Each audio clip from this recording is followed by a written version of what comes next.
हम लोग का स्कोर अच्छा नहीं आता है। तो उस सब के पीछे एक ही रीज़न है, आपको लग रहा है कि फिजिक्स आपको समझ में आ रही है, ठीक है, और थ्योरेटिकल पार्ट आप समझ भी पा रहे हैं, आप उसको अप्लाई नहीं कर पा रहे। ये बात को समझो। फिजिक्स सिर्फ ऐसा नहीं है कि आपको आ गया तो खत्म, मतलब आपने थियरी समझ लिया तो हो गया। आपको एमसीक्यूज आने ज़रूरी है। तो उसमें दो टास्क है।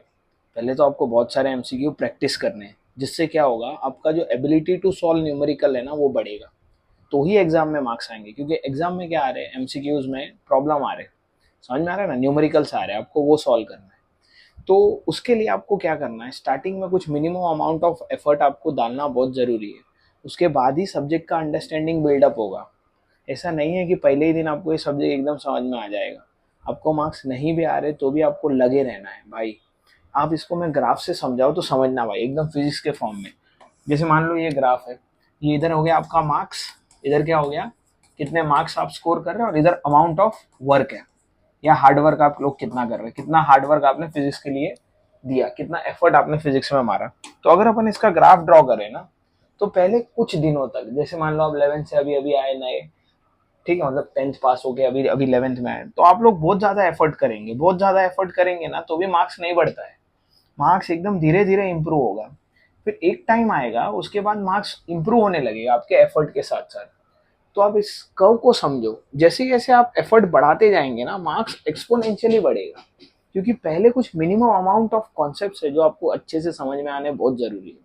जब आपका उन कॉन्सेप्ट्स के ऊपर ग्रिप हो जाएगा ना, तो फिर वही गिने चुने कॉन्सेप्ट्स है जो बार बार रिपीट हो रहे हैं।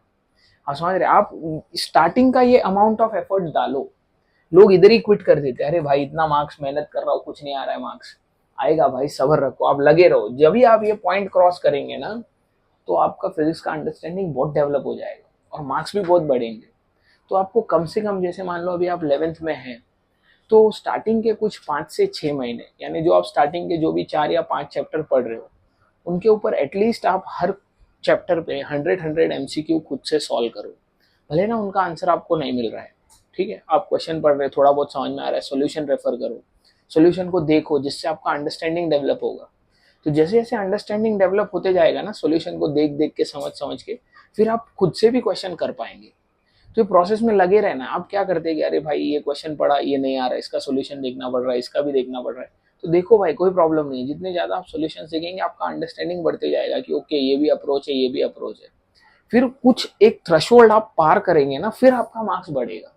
लोग इसके पहले ही क्विट कर देते, अरे इधर ही क्विट कर देते, भाई फिजिक्स नहीं समझ में आ रहा है, छोड़ो फिजिक्स नहीं, अरे बिना उसके सिलेक्शन नहीं हो रहा है, लॉजिकल सब्जेक्ट है, एक बार ग्रिप बैठ गया तो बहुत सॉर्टेड है। तो बाबा, आई कीप वर्किंग हार्ड।